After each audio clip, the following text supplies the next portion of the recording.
Good morning, everyone. Wow, it's been quite a morning so far, and I know we're in for a lot more enlightenment and excitement the rest of the morning. So I'm very excited to introduce our next panel, which is entitled Next Generation Telehealth, The Future is Now. And I would like to ask all of the panelists, if they wouldn't mind, to come to the stage. During this panel discussion, we will get an inside look at some of the amazing innovations that are happening right here in our region. We will hear about innovations in telehealth and remote patient monitoring, advancements that are directly connected to the WCA initiative to bring gigabit speed broadband to our region.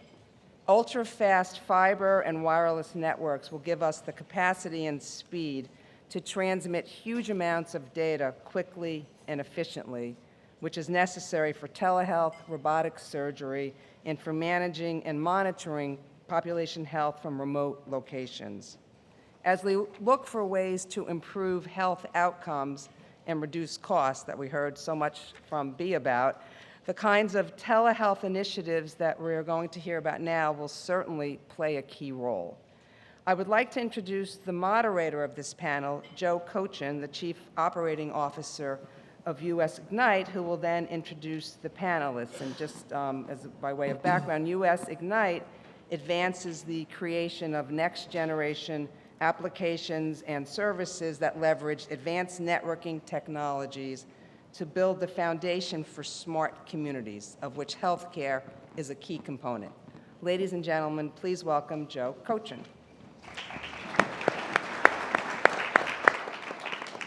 Hi, good morning. Good morning, everyone. I'm Joe, and in the interest of full disclosure, I am not a doctor. This actually feels a little bit like Thanksgiving at my house sometimes because my wife, my father-in-law, my mother-in-law, my sister-in-law, brother, it's always me and the toddlers who aren't in medicine. But I'm here today to moderate this panel to talk a little bit about how technology can improve healthcare. And what we at US Ignite talk about is applications for gigabit networks. In other words, what are you going to do? You know, everybody wants to build better networks, or everybody talks about building better networks, but often it's hard to think about the use cases for what those should be.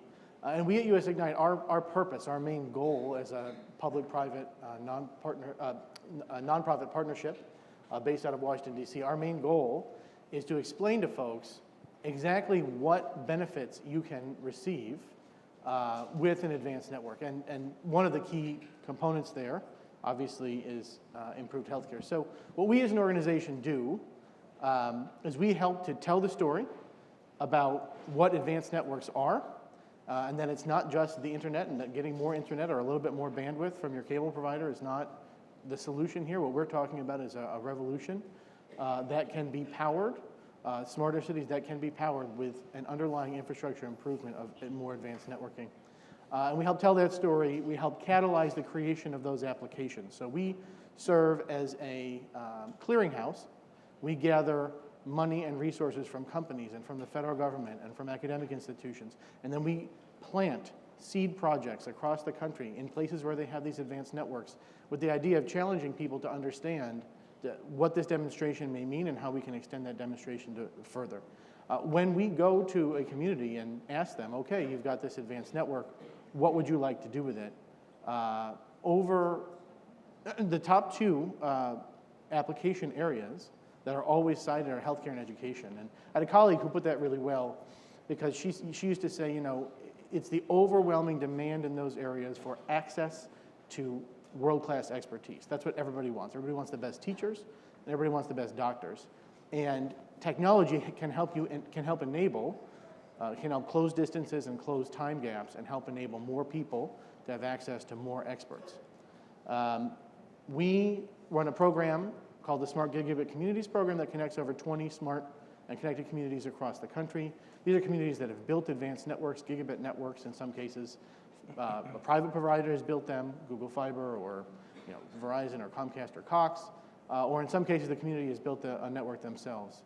And we work with them to challenge them and ask them what they think they can do with the benefit with the network, and then to build those applications, and then to share them among these 20 communities with the idea that you're going to build an ecosystem. You're going to create demand, and the more demand there is, the more people understand what you can do with an advanced network, the more networks there are going to be created.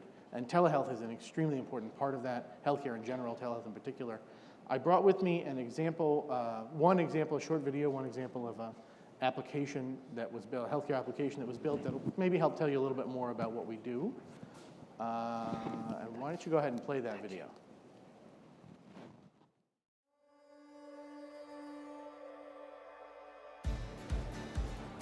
These people have come together as a movement, and they're doing that by focused on applications that are public benefit applications in healthcare, transportation, public safety, and education.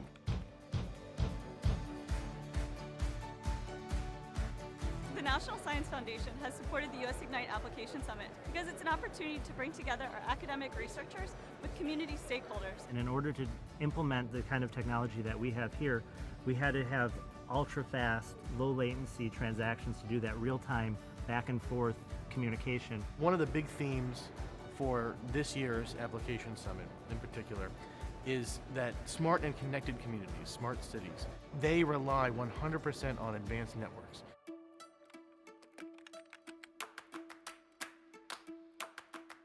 US Ignite is the future of the internet.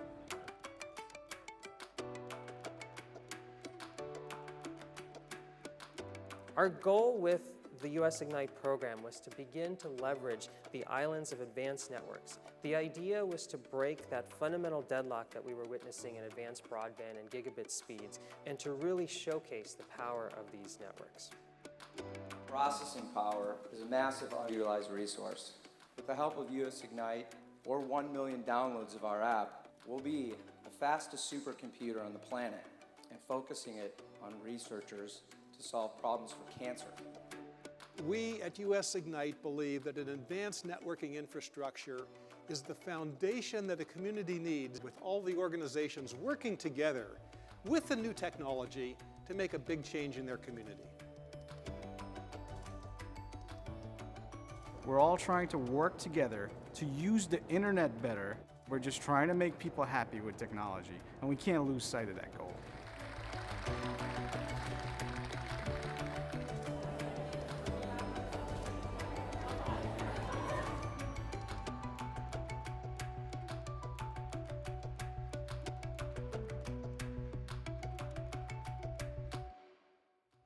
All right, so let's get into some details here and talk about how some of the folks up here on stage today are using technology to help improve healthcare. And first I'd like to introduce, by the way, all the panelists today have extensive and very accomplished biographies that I'm not going to read, but they are in the program. In the interest of time, I'll just make a very brief introduction of everyone. The first person I'd like to welcome, talk a little bit about what he's working on, is Dr. Otto, physician at the Urgent Care Center at Memorial Sloan Kettering and the director of tele-oncology there. Please welcome Christian.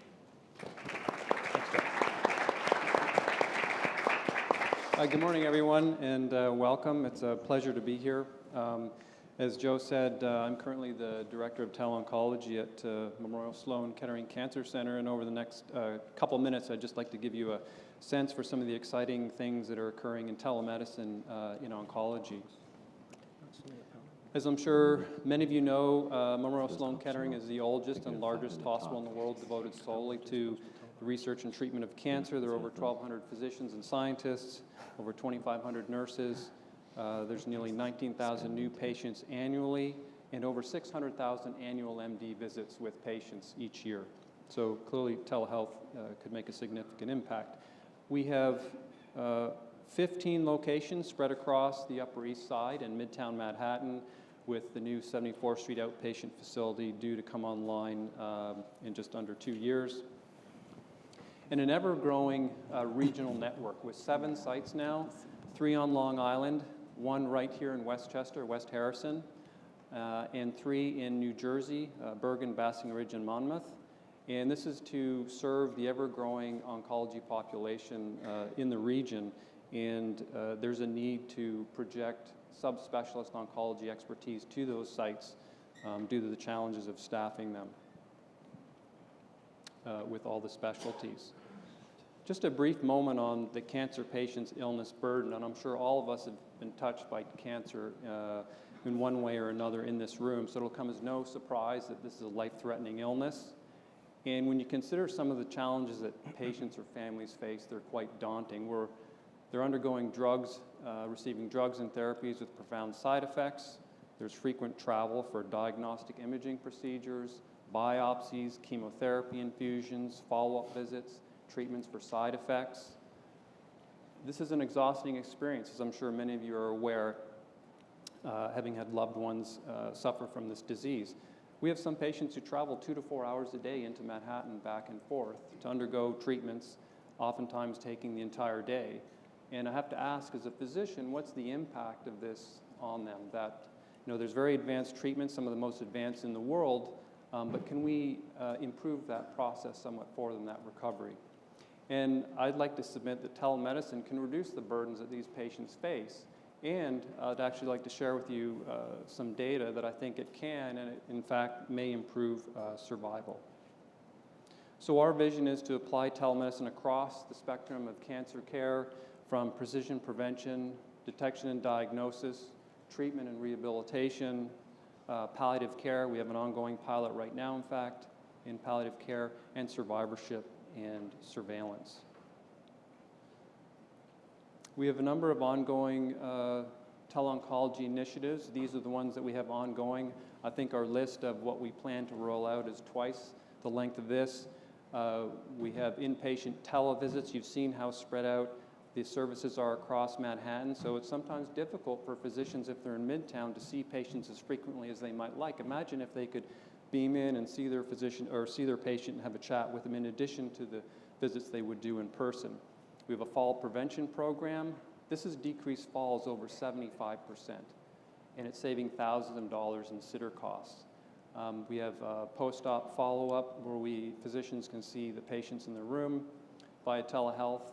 We have a very enabled tele-ICU thanks to Dr. Neil Halperin. Our telepsychiatry program has been in effect now for 2 years, where patients don't necessarily have to come into Manhattan, but they can be seen in the regionals. And we have a pilot now where we'd like to take that to the home for patients. I mentioned the tele-supportive care pilot. Telegenetics is another program that's been in operation for 2 years to the regional sites. And we have case conferencing in breast cancer and thoracics. There's a bone marrow transplant program pilot going to the home and several others. So this is very exciting for us. I think one of the areas where we can make the biggest impact, however, is in the continuous management of the disease and some of the problems we have with symptoms. And thanks to advances in cancer care, it's now considered a chronic disease. And in fact, it's the third most costly chronic disease in the United States at $157 billion. I have a previous background in chronic disease management using telemedicine, and this is now coming to the oncology realm, if you will, but is being used extensively in congestive heart failure, chronic obstructive pulmonary disease, and diabetes. And this is really patient-centered care. So in step one, we might do biomedical monitoring and collect patient-reported outcome data. How is your pain today? Do you feel feverish? How is your appetite, etc.? We combine both elements of those data in step two, where we can monitor that data, we can dashboard it, we can trend it, we can have alerts. And then the other component, number three, is really critical, which is coaching. So you can email the patient, you can call them, you can have a video visit. And this is a really important piece. When we have chronic disease patients like congestive heart failure patients in these programs, they're only in for a limited time, not in perpetuity, because we actually teach them to better manage their disease. And then you can raise the level of alert, you can provide information to the physician. If need be, you can call them in for a visit, all in an effort to prevent the patient from deteriorating and coming in as an unplanned admission. We're starting to see some studies in the oncology space, not just in chronic disease. There's a study done by the VA in solid tumor patients. They had 97% fewer clinic visits in continuous telemonitoring cohort versus standard care, 57% fewer hospitalizations, and 50% less bed days of care. Those are significant numbers when you consider the number of admissions that we have at MSK. 14,000 patient visits a year at the urgent care center. Over half of those come in as unplanned admissions, nearly 55%. And that takes a significant toll on our inpatient capacity. And this is a concern when MSK looks at the projected growth for new cases. And this is just to give you an example of the symptoms that we see. These are the four most common symptoms, and these are inpatient bed days of care.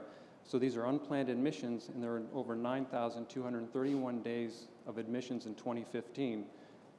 Believe it or not, that's over 25 years of admissions in a single year. So could we affect that number even a few percent, 10, 15, or 20% via telemedicine monitoring? I think that could make a significant difference. Just to sum up in the last slide or two, this is exciting work that was done at Memorial Sloan Kettering, looking at just three components of telehome monitoring. That is patient-reported outcomes, and then the coaching and contact with the patient to monitor their symptoms. Patients were enrolled for 6 months. There was a cohort as well that got standard care, and so they reported their symptoms weekly, and a nurse would intervene. This showed 5 months greater survival in the monitored group, the web-based monitored group. They also received 8 weeks of additional chemotherapy. I find that's incredibly inspiring when you consider some of the work that goes into creating those kinds of advances.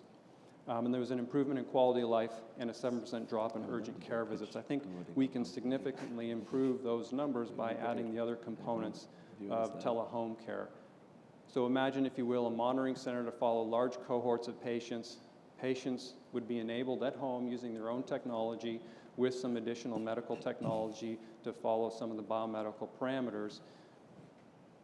And those parameters would be monitored by oncology nurses, and you would interact with the patient. There'd be threshold alerts, and all in an attempt to better follow that patient and keep them from deteriorating. So I think this has the potential to make a quantum leap in patient outcome. So thank you very much.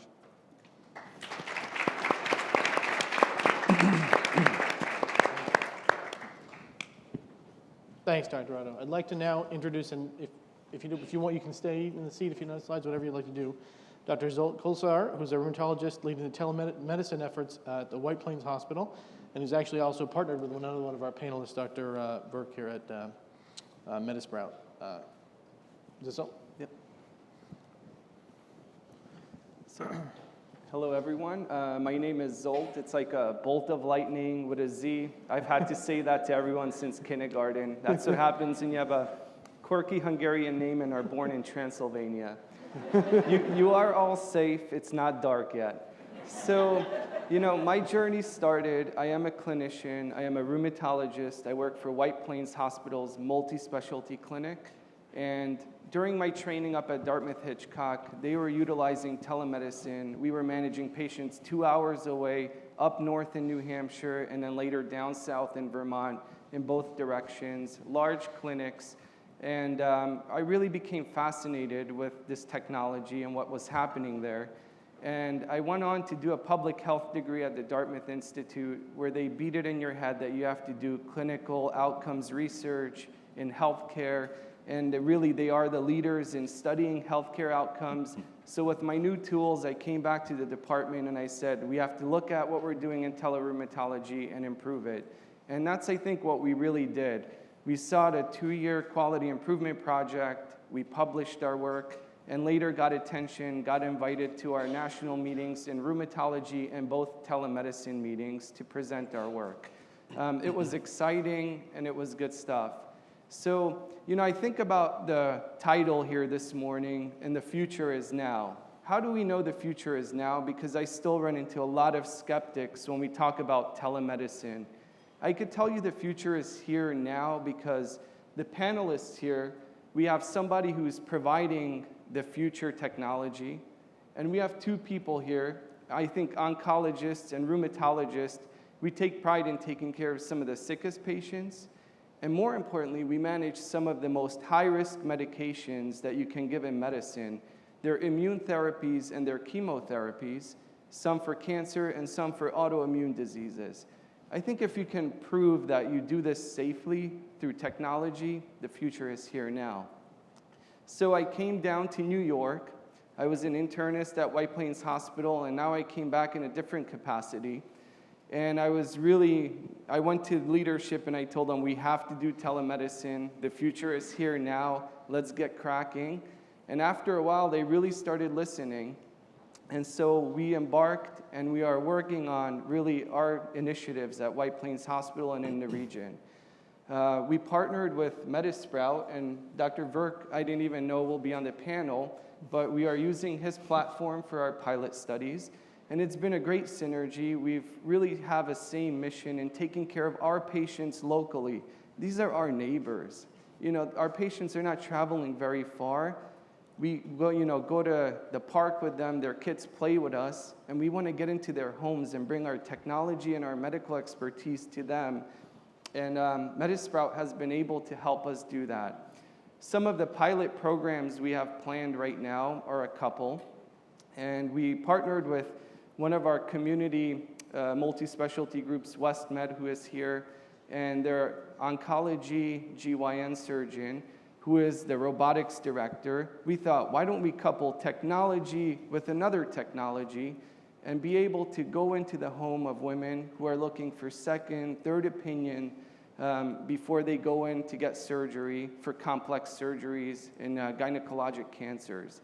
So the goal would be to actually get right into the home and eliminate the travel, eliminate the clinic-to-clinic approach, and have women in the comfort of their home be able to dial us up on an iPad and get that second opinion.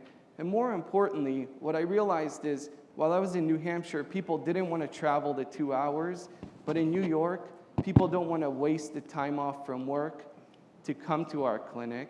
And more importantly, these young women afflicted with cancers have their spouses, their partners come in. They're also affected by the travel. And they might have a family member in California who wants to beam in on that visit and ask a few questions and listen in. And we're able to do that using telemedicine. And that's the power of this technology. We have the human relationship, but we extend out and we get the whole family together who is concerned when we talk about cancer. That's one of our pilot programs. Another one is we have high-risk patients we send out of the ER because we don't really want to admit them because they just don't meet that criteria, but they're still in the back of our mind the next morning, and we want to reach out to them and do the next day follow-up and make sure they're doing well, they've gotten into their safety net, and more importantly, they're not getting more ill than when we saw them the night before. Our strategy really is going direct to consumer, getting into the living room on the technology that people are comfortable using. Besides all of this is exciting. We've partnered with Montefiore Medical Center, and they have one of the most successful next generation accountable care organizations, or ACOs. We heard a little bit about that in the morning. The ACO is interesting because we take on the risk for taking care of patients. And finally, in the next generation model, we're going to get rewarded for that risk, and we're going to be able to use some tools to carry that risk. Montefiore has one of the only New York State next generation ACOs, and some might say, what does that mean? Who cares?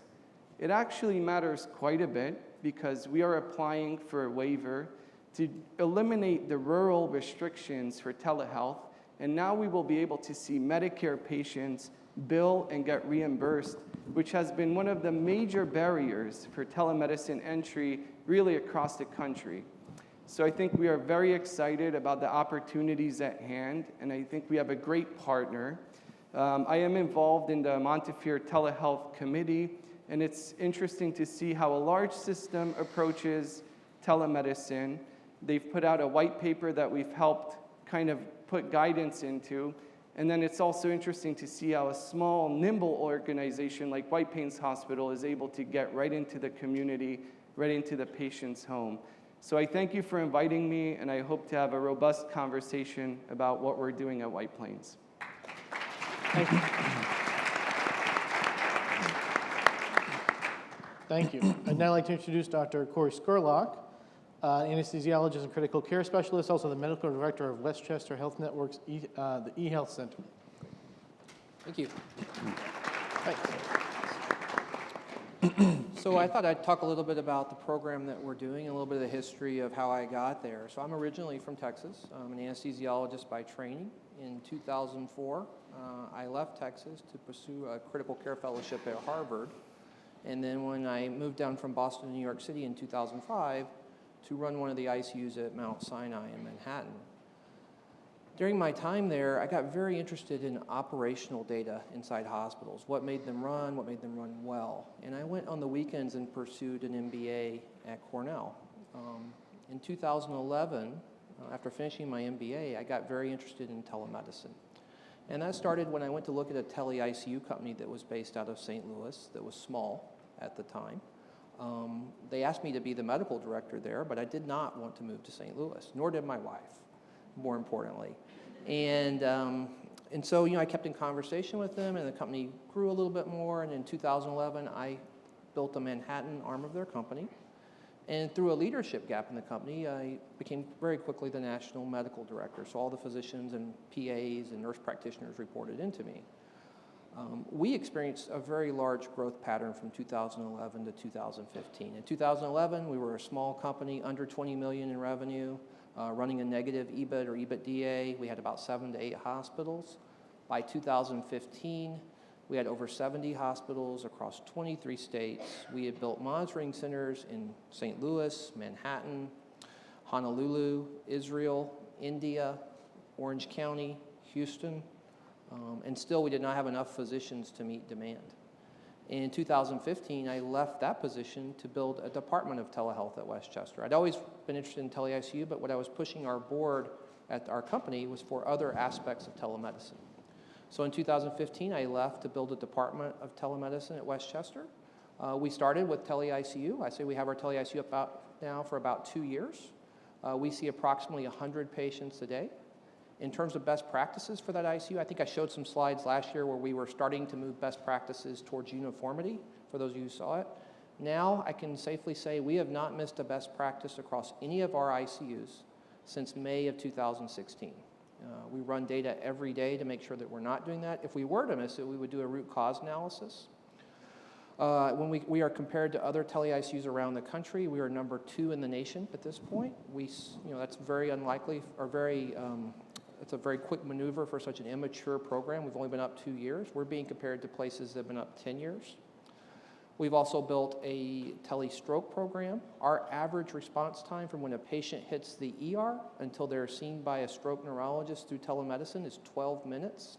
You can imagine how big of impact that has on patients receiving TPA or life-changing medication. We also have a very vigorous telepsychiatry program that's really needed across the country. When you look across the United States, 50% of US counties do not have a psychiatrist. 50% of psychiatrists are over 60 years old, and there are only 1,200 psychiatrists produced per year, which is about 24 per state. So that demand is going to increase. The supply-demand mismatch that we're in right now has only just begun.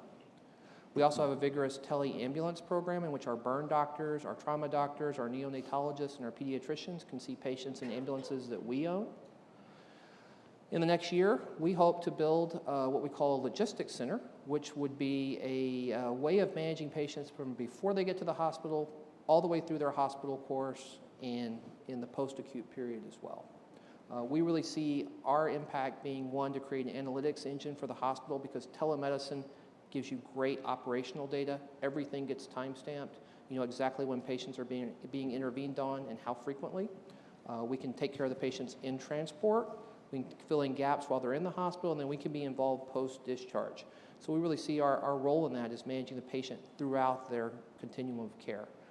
Our final aspect is we are continuing to grow our program, and we see our program eventually finishing with a 360-degree view of medicine. There's no aspect of medicine that we don't think we can be involved with telemedicine, that we don't think we can impact in a positive way. So I think I probably got us back on time. Great. Yep. Thank you very much. Appreciate that. And finally, I'd like to introduce Dr. Samant Virk, neurologist and the CEO and founder of MediSprout, a telehealth company. Thank you. Thanks. Thanks. I'm Samant Virk. I'm a neurologist and pain management physician and also the CEO and co-founder of MediSprout. Thank you for taking some time out of your day. I'm looking forward to a great discussion with some, as you can see, amazing panelists. So how did I get here today, standing on a stage talking about telehealth? And it starts, like so many things start, it starts with my mom. And ever since I was young, my mom has been offering me the same piece of advice for anything that I do. And her piece of advice is, go and do your best. She's a lady who grew up in India, never finished high school, but to this day, she just says, go do your best. And I found that I was able to give my best to everything that I did until I started practicing medicine. It was then I realized I spent 20 plus years going to school, training, and practicing, only to find myself spending less and less time doing the thing I went into medicine for, which was seeing patients. I wasn't able to see patients enough, and I was spending more time doing things that had nothing to do with improving the health of my patients. And for you data geeks out there, the Annals of Internal Medicine in 2016 did a study. And what they found was physicians are spending 27% of their time interacting or engaging with patients. 27%. After spending years of time training, countless amount of debt, I didn't spend that time to spend 27% of time with my patients.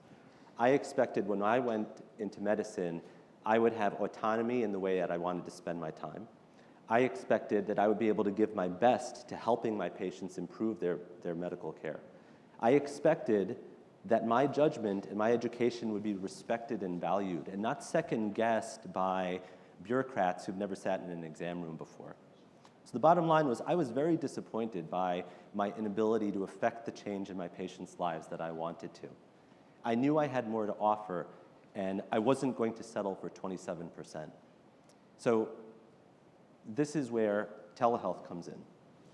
And at MediSprout, we view telehealth as a way for patients, very simply, to provide better care to for doctors, very simply, to provide better care to their patients. That's what it comes down to. It's a simple idea. Unless a doctor spends time with their patient or sees their patient, they can't help them. And 27% just doesn't cut it. If you allow me as a physician or us as clinicians to maximize the time we can spend with patients, I'll show you a reduction in healthcare costs. If you allow us to maximize our time we can spend with patients, I'll show you improved healthcare quality. And at MediSprout, we want to use telehealth as a way or a solution for doctors where they can schedule virtual care visits with their patients when they need help, but also it's being used as a solution where patients, when they need help, they can tap into their best medical resource. They can access a video call with their doctor when they need help in a way that fits their doctor's schedule and, very importantly, gets their doctor paid for the time they're spending with their patients. I'm not looking to solve healthcare problems by simply improving doctor autonomy. We're looking to find a way to connect the two most important people in healthcare, doctors and patients, get them connected.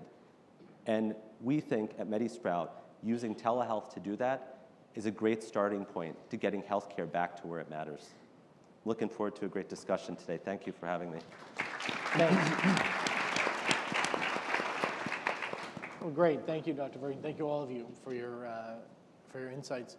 I have a couple of questions here to get the conversation started, but I do think we'd love to spend some time hearing what the audience would like to hear. So I think there are some microphones floating around. While we're starting the first question or so, maybe folks can think about what they'd like to ask, and we can turn to the audience here after that. So I like to talk about the future. That's what I do a lot. So let's imagine a future for a moment, which exists in some places in the U.S., but not everywhere yet. Let's imagine you had unlimited, secure, virtualizable connections to anybody in a population, anybody in a city, a county, in a country. Maybe let's talk a little bit about what kinds of additional telehealth solutions you might implement if someone could just snap their fingers and have a hologram of their doctor appear anywhere they were, instantaneously, securely, and remotely. I'll talk a little bit about where you think, what kind of things you might implement, and then What challenges are on the way there besides just the networking component, which I've talked about a little bit, but what other elements are there to the solution besides just magically solving the problem of network infrastructure? Who wants to start? Sure. I'll talk a little bit about that. Sure. Sure. So there are a lot of barriers a telemedicine company or telemedicine faces. I mean, one, physician licensing or nurse licensing across state lines. We're just now beginning to get into the interstate physician compact license. I think that will really change things for the better. I think it's in 17 states now. It's on another 7 states' agenda. That's a huge one. There's fragmentation in the EMR systems. Getting your telemedicine platform to communicate with the various EMRs is a big, big operational issue. There are challenges in broadband and Wi-Fi within hospitals that can be difficult to overcome. I'll share 2 stories on that. Yep. One, I was putting telemedicine in a remote hospital, and we just found that, with our the technology was there, the platforms were there, but their Wi-Fi just would not support it. You could either see the doctor or you could hear the doctor, but you couldn't do both at the same time. And we really had to go backwards in time. We put Ethernet cables in because they couldn't upgrade their Wi-Fi. So that's one version of it. I'll tell the other version of the story, which is something we did at Westchester recently. We were contacted by a family who had conjoined twins in the Dominican Republic. And they contacted the head of the children's hospital there and asked if they would be candidates for surgery. And he came to me and said, I think telemedicine would be a good application here because why fly the family up? They weren't particularly wealthy to visit us if we can't do surgery, and it would be prohibitive for us to fly everybody down to the Dominican Republic. So I got on loan a military-grade piece of equipment that operates on super low bandwidth. And we were able to get our pediatric neurologist, our pediatric neurosurgeon, our pediatric anesthesiologist, cardiologist, et cetera, all in one room. And we sent the device down to the Dominican Republic, and they had their doctor in their small clinic there. They weren't in the capital, they were in a remote area. And through telemedicine, everybody was examining those 2 babies together, determining if the surgery should happen. And they were all actually communicating together like you'd want a multidisciplinary staff to do. And then we eventually brought the kids in and had surgery, and they're doing well right now. So, that's the 2 edges of that technology challenge. Great, thanks.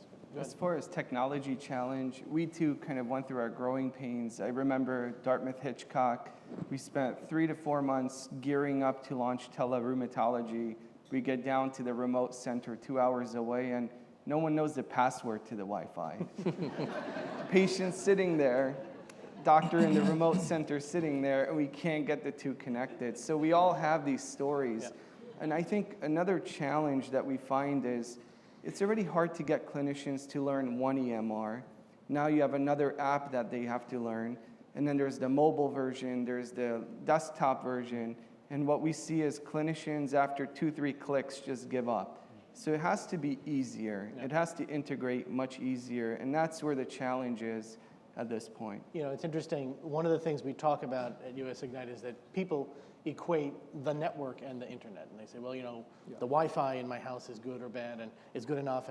But of course, an advanced network is not just the existing network that's out there. It's not just the internet. In fact, we want a network that's going to be smart enough to be low barrier to deliver the connection you want instantaneously and know what you're trying to do with it on the other end, instead of you having to figure out a password to try to provide some kind of security, which A, is not that secure, and B, not the right solution for this. So it's a very interesting example you give there of, we have shoehorned the answers we are providing into the technology, into the infrastructure that's available. Our argument at US Ignite is that the network technology needs to catch up to the ideas that are happening on the application end, and it needs to understand that the network needs to be smart enough to say, you're trying to do a video conference with a patient, we need to deliver different kind of network connection for that period of time. Dr. Virk, did you want to comment on No, I was just going to say, I think healthcare technology, we have our technology that we use in our everyday lives, whether it's Skype or FaceTime or Amazon. Yeah. And I think people have gotten used to the idea that technology is simple and easy and it should be quick and efficient, and we don't tolerate any breakdowns. And in healthcare, I've seen the technology is still kind of heavy. And it's heavy for good reasons, meaning data and encryption and privacy issues and so forth.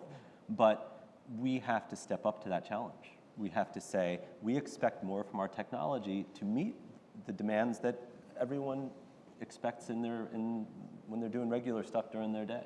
Yeah. So we have to find a way in healthcare to address that. The reason that my kids can FaceTime with my parents is because it's a one-button, low barrier of entry interaction. And we need to make that interaction applicable in lots of different areas, including healthcare. And we need it to be in a way that answers all the other questions, the security and the persistence and all the other elements of it that have to happen as well. We agree with you completely. Anybody else have any thoughts on that? Yeah, I think those are challenges, Joe. You know, until those technical solutions are solved, and as a number of the panelists mentioned, you know, there's that security piece also, the encryption that is so important in medical data. And that's one of the challenges we're finding in trying to get to the patient's home, because it's a real advantage to use the patient's own devices. I mean, that's the future. Yep. That's the way we see a lot of leaders in the telemedicine industry going. Yet we're finding that we need to build some infrastructure, for example, a technical health desk, so that you can get a list of patients from the disease service who they want to do, you know, telemedicine with at home, connect with that patient, assess their connectivity, so that you can hand over that patient to the disease service and go, okay, these groups of patients are ready to go. We've done a test. So you have that overhead until those technical advances come online. Yeah, I think it's a good way of looking at it. Is we think of the network engineer in me thinks of overhead as in a piece of the network, but you're talking also about the sort of social overhead of making this all happen and getting the patients to understand, the doctors to understand, and smoothing it out so that when somebody walks into a room, it's all ready to go. Precisely. That's great. Let's stop for a moment and see if there are questions in the audience, just so we can maximize our time for those. Otherwise, we can, looks like there's one over here. Hi, I'm a healthcare and IT attorney, and I've had some physicians talk to me about telemedicine. And one of the barriers that Dr. Zsolt brought up were the billing barriers, the federal billing barriers. Different states have different ones also. You mentioned a waiver that you might be able to get. I was wondering if you or any of the other panelists could mention the future and whether or not you see these barriers, at least to billing, being overcome, because obviously doctors aren't going to provide a service they can't get paid for, even though it can help a lot of people, like you guys are all mentioning. Well, I think it's interesting. Billing is definitely one of the big challenges. Just in New York State, it's ignited telemedicine and the topic with the parity law that passed. But when you really dig down into it, nobody's really required to provide telemedicine unless there's a fully insured insurance. So let's say an IBM or one of the companies represented here has an underwritten policy with Empire. You get to choose if if your physician can bill your company or your employee if they see them through telemedicine. And most just do not offer that service right now. Again, the other thing is CMS or Medicare tends to lead the industry. So whatever they do tends to be followed by private insurance groups. And so with the next generation ACO, in 2018, they're allowing full reimbursement for e-visits or telemedicine visits. It's a process. You have to submit an application. You have to tell them how many visits you anticipate, what providers you anticipate utilizing the service. And then they're obviously going to look at data and really kind of scrutinize what you're doing, which is a welcome thing because we want the quality of televisits to be on par with the regular in-person visits. But so far, the landscape is really just not uniform, and it's a hit or miss. Some companies offer to run some insurance checks for you if you want to engage in a televisit, but if a patient's not eligible and now you've got them on the hook, they're on the line, they want to see you via telemedicine, they will have to pay for that visit. And that's what we would like to bypass. Could I add to that a little bit? Yeah, sure. Yeah. So I mean, it's a huge problem that there's not regular billing for telemedicine. And while it's changing, and it's certainly a lot different than it was 4 or 5 years ago, it's still prohibitive for return on investment for a telemedicine program. And so when we look at our telemedicine programs, we look at, what is the return on investment? What's the technical risk? What's the execution risk? But importantly, what's the financial risk? And most telemedicine in the past has been built on either cost containment or enhanced referrals or quality. And hospitals have made decisions to invest in telemedicine without billing patients for those. For our tele-ICU company, we had 500 patients a day across the country. Not a single one of them ever received a bill. The reason why is because the hospitals were spending 30% of their budget or 1% of GDP on ICU medicine, and it was a way for them to contain costs.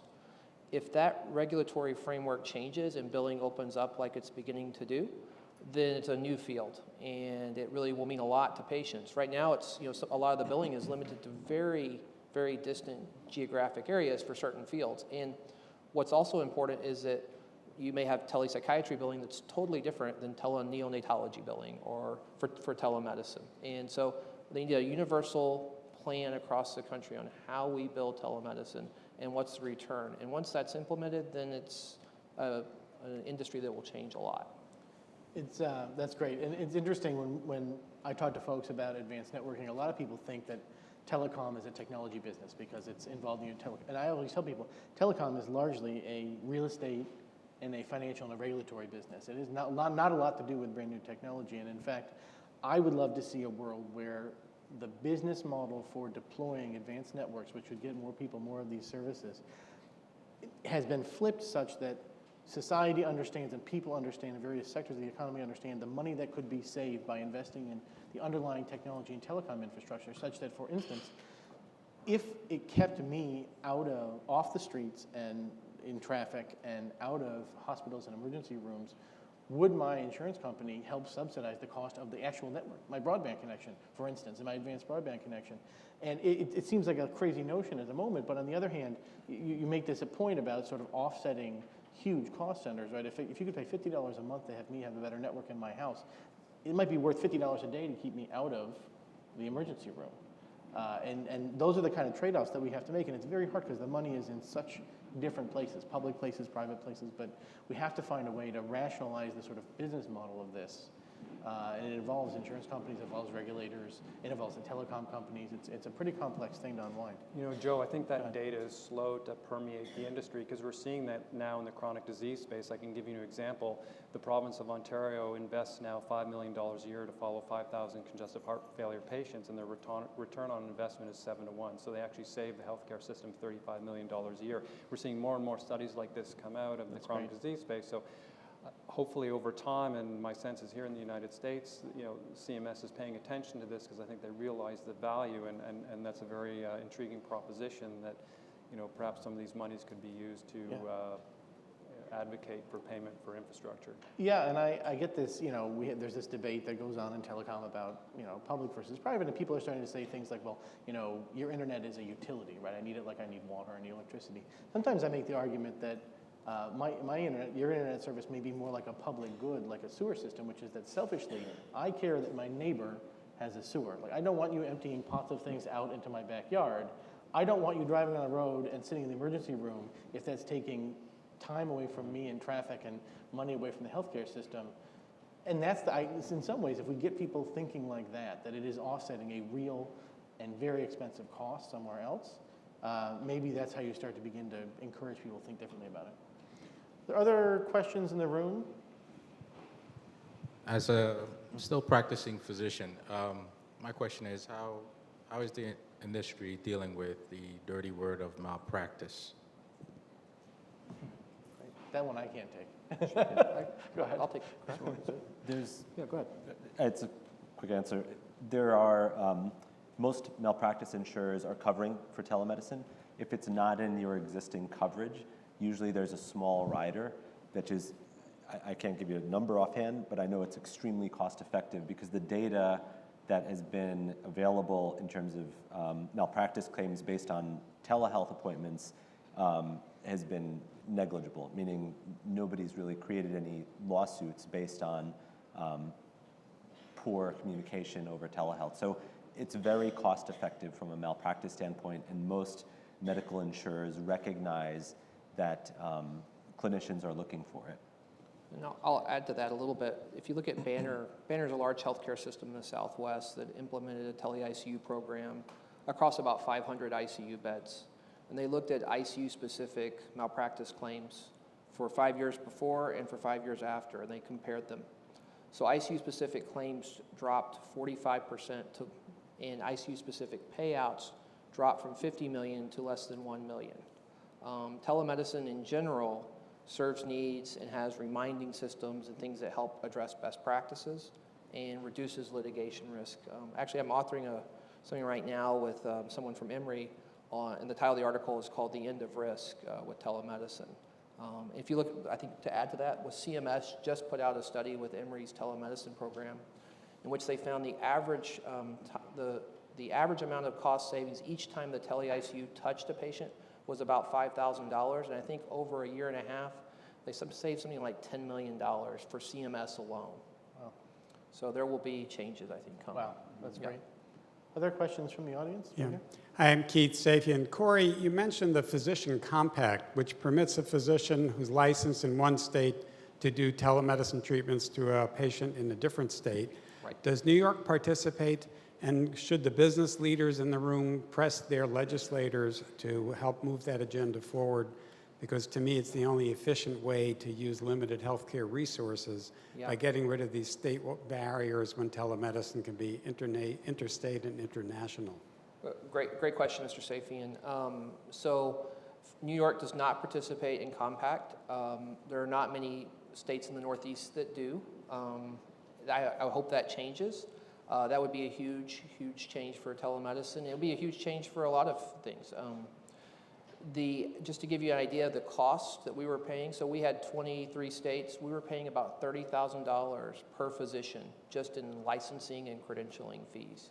And that's just cost prohibitive when you're trying to scale a company. Wow. Let's see, who else? One over here? Joe, the next question is probably for you. Okay. In our work with the public sector, we find that for the most part, they want to have their servers behind their firewall so that they can control everything. Yep. Would it help with this idea if we flip that model so that you could put something in a cloud application and have the bulk of the activity taking place there with people just VPNing in or some other factor that they would get the information in? The work would be done in the cloud behind a firewall, and therefore the computing power required could be within that structure as opposed to having to be at the distributed in. Yeah, that's a great question. What I like to talk about, and I won't go too far into it, but when I talk about advanced networks, people just think, well, every year, I'll pick on Comcast. Comcast offers me, $10 more a month for 10% more bandwidth.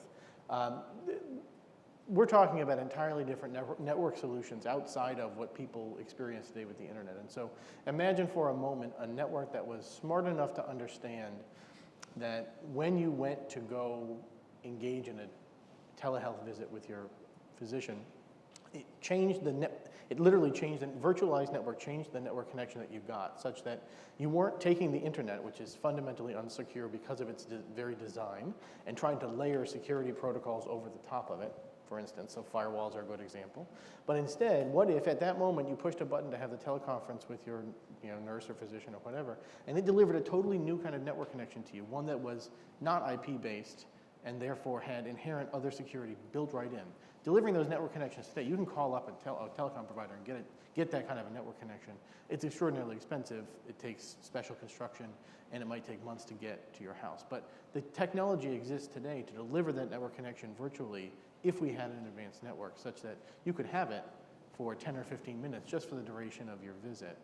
And in that connection could be built all manner of other security protocols. And that's really what we need. We need a network that's smart enough not to be, as the internet is in some ways, sort of a lowest common denominator where it can carry all traffic because it is inherently as open as it could possibly be, but instead saying, okay, sometimes that's fine, right? If I'm going to browse a website or read the Washington Post, that's fine. But what I need right for now for the next 15 minutes is a different kind of connection. And I'm willing to pay, maybe some combination of me and the provider and the insurance company and the healthcare system will all pay the equivalent of what would be $1,000 a month. But we're only going to pay it for a 15-minute increment. I can't do the math fast enough to know what that is, but pretend for a moment that I could. You might be very willing to pay $50 or $60 to know to have that network connection up for a certain amount of time that didn't take 3 months to build. And that's exactly what we're talking about here. We're talking about building networks that are smart enough to be able to do that, to get out of this paradigm of just more passwords and longer passwords and can I remember how many exclamation points there were in that password, right? That's not the kind of security we're talking about here. Other questions? Hi, Joan McDonald. I'm the strategic advisor to the Westchester County Association on our macro gigabit initiative. Mm-hmm. And a question to everybody.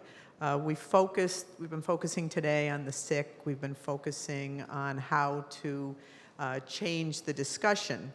And I want to ask a question where the millennials have been changing the dialogue, changing how we do business, whether it's telecommuting to work, working 24/7, changing the hours, changing the automobile industry because they're not driving, they're not purchasing cars. So, but they're not typically the sick population. So any thoughts you can have on how we can engage the millennial population who will demand telehealth? They don't want to go to a doctor's office and wait for an hour for their annual medical checkup, but they would pick up their device and engage, whether it's 7 o'clock at night, 5 o'clock in the morning, and that kind of goes to your point with increasing that 27%, doctor, of patient engagement. So I want to see the glasses half full and hope that they will drive this discussion and this change more quickly than I hope we can get there. So just thoughts and comments on that. Can I chime in, though? Sure, go ahead. One of the most interesting things that really speaks to your point I saw at a demonstration at the American Telemedicine Association is Kaiser Permanente in Colorado now has a text messaging app on their website, and anyone can go onto their website and speak live to a doctor and say, I have pelvic pain. And now they initially started with urgent care doctors, ER doctors, and it's morphed into OBGYNs because young women are asking a lot of gynecologic questions. And the text message stream just keeps going until that question's resolved. You log it and put it into their medical record. These are patients in a closed system, so they have their medical records as well. And what's fascinating is the doctors were saying that they can manage about 4 or 5 text message streams at a time. And it's become very popular, but that speaks to the tune that it comes in at 7, 11 o'clock at night, comes in at random hours, and it's exactly not when doctor offices are open. And I think that's the future where we will be. We will be staffing these things around the clock, but we have to also be careful the monster we create. You know, none of us really want to work 24/7 as clinicians, and we fear that it's hard to get people to take call in a hospital setting, and so we really have to be thoughtful with what we offer, but it is happening out there. I think you raise a very good point, because my understanding of the data is when you look at it, technology-savvy individuals are driving this technology. And what I find very interesting is there seems to be a transfer as well to older generations. And I'll give you an example. Dr. Armin Shirachny is a gerontologist, oncologist at Sloan Kettering, and he's done work in this particular area looking at our patients over 75 years of age, what is their facility with technology?